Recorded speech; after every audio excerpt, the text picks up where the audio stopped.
لا حول ولا قوة إلا بالله العلي العظيم. أعوذ بالله السميع العليم من الشيطان اللعين الرجيم. بسم الله الرحمن الرحيم.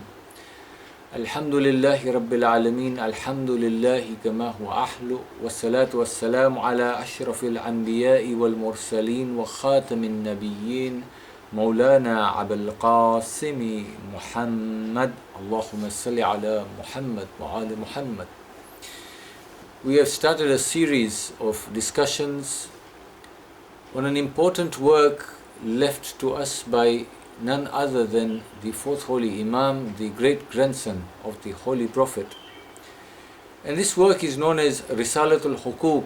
In the first two sessions, we have discussed the right of Allah SWT upon us. The most important right is that of Allah SWT.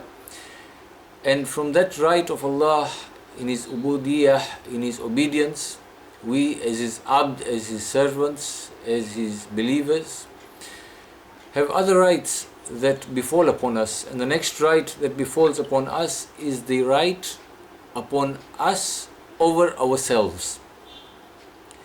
Now, to understand this right, our right upon ourselves, one must understand that we are not the physical being, the body that we live in, literally. You and I are actually the soul that's within the body. The body itself is just a vessel. It's like a cup inside which you pour tea. And once the tea is empty or it's been drunk, the cup is empty. There is nothing inside.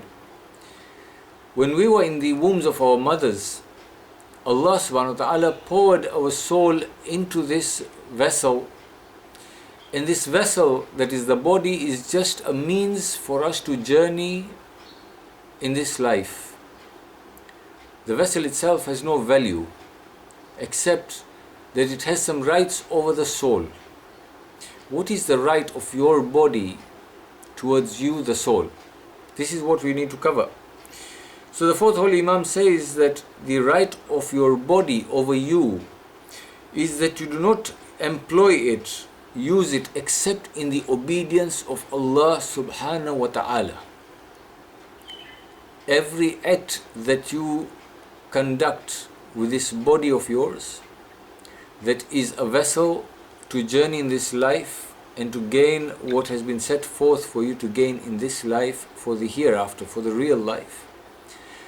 You must, it's incumbent, it's a must on us, it's the right of the body, that we do not use it except in the obedience of Allah subhanahu wa ta'ala. And then the Imam goes on to say, so therefore deliver your tongue its right. The first part of the body that he has identified is the tongue.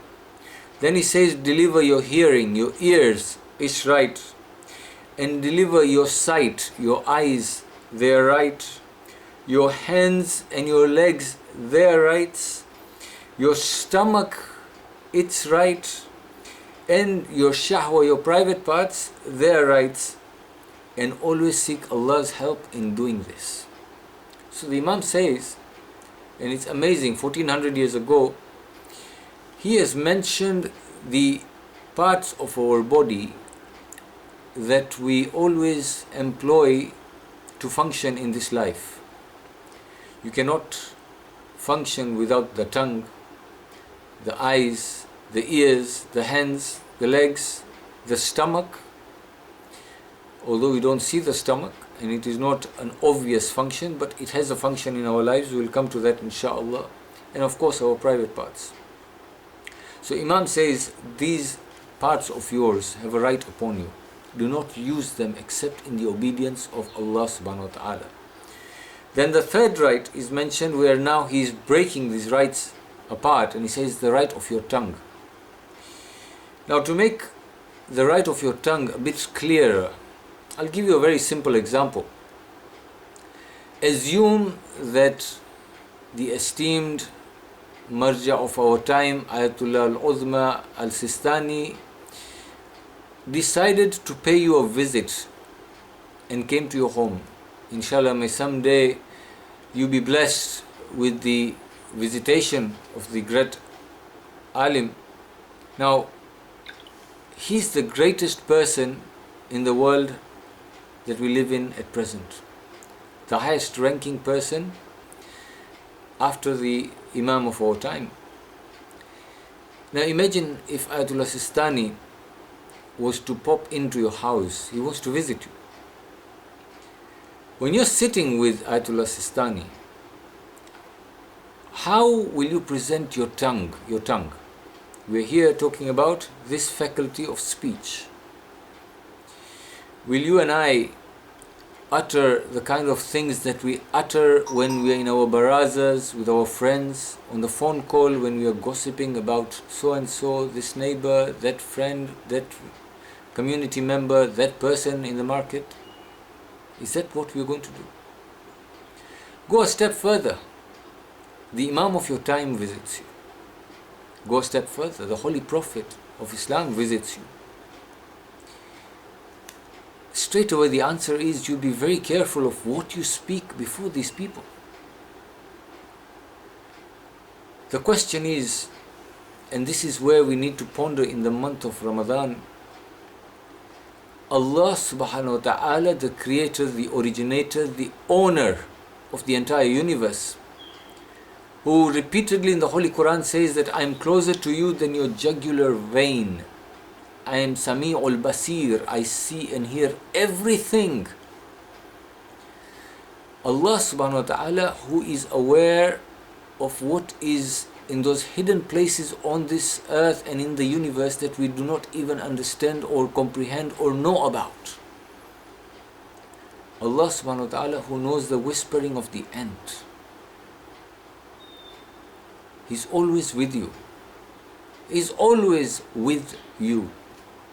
Ever present in all our gatherings, in our meetings, in our one-to-one interactions with everybody, and even in our isolation where we are only muttering to ourselves in our minds, our thoughts. With His presence around us, and I guess this could be used for all the other faculties also. Allah subhanahu wa ta'ala is aware of what we speak. Allah subhanahu wa ta'ala is aware of what we hear. Allah subhanahu wa ta'ala is aware of what we see. Allah subhanahu wa ta'ala is aware of what we touch, how we employ our hands, how we walk, and to what places we walk to with these legs, how we've employed these limbs that He has given us. He's always aware. If I would not use any of these faculties poorly or badly, even in the presence of maybe a revered person or a respected person within my area of living. Let's not even go as far as the Holy Prophet and the Aimma and Ayatollah Sistani or the President or wherever. Any respected person, elderly person within our vicinity, we would not use these faculties in front of them with disrespect. How about the being that has given us these faculties, the owner of these faculties, the originator of these faculties? If we were only awake and cognizant of the fact that Allah subhanahu wa ta'ala is always with us, we would be very careful of this tongue. And there's a hadith of Amirul Mu'mineen who says that two things are going to be the cause of the biggest falls on the day of Qiyamah. Biggest regrets are going to be because of two things. Two pieces of flesh that have no bones. One is our tongue and one is our shahwa. My dears, we have to be very careful of every word that we speak. For every word is recorded, and every word is going to be a witness against us on the day when the tongue itself will be a witness against us. It is the right of our tongue that we do not employ it except in the dhikr of Allah subhanahu wa ta'ala, and only in things, as the Imam says, where it benefits our religion and our world.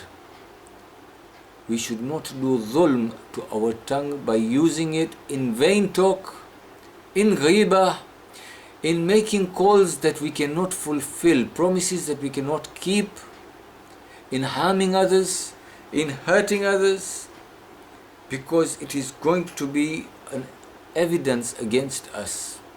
And last but not least, repeated hadiths mention that the intellect of a person is behind the tongue. The more we speak, the more people realize in how much knowledge we carry. A person can be silent for a period of time, and in that silence everybody around that person would think this person has a lot of wisdom and knowledge. But the moment this person opens their mouth and the first thing that comes out is utter rubbish, you suddenly realize this person has no knowledge at all. So the wisdom and intellect of a person is also hidden behind the tongue. It is more beneficial, therefore, to be silent than to speak. And especially in this holy month, it's the best time to exercise this caution with our tongue and to safeguard it and to train it to keep quiet except where it is absolutely necessary to open our mouths. وآخر دعوانا أن الحمد لله رب العالمين. Surah Mubarakatul Fatiha.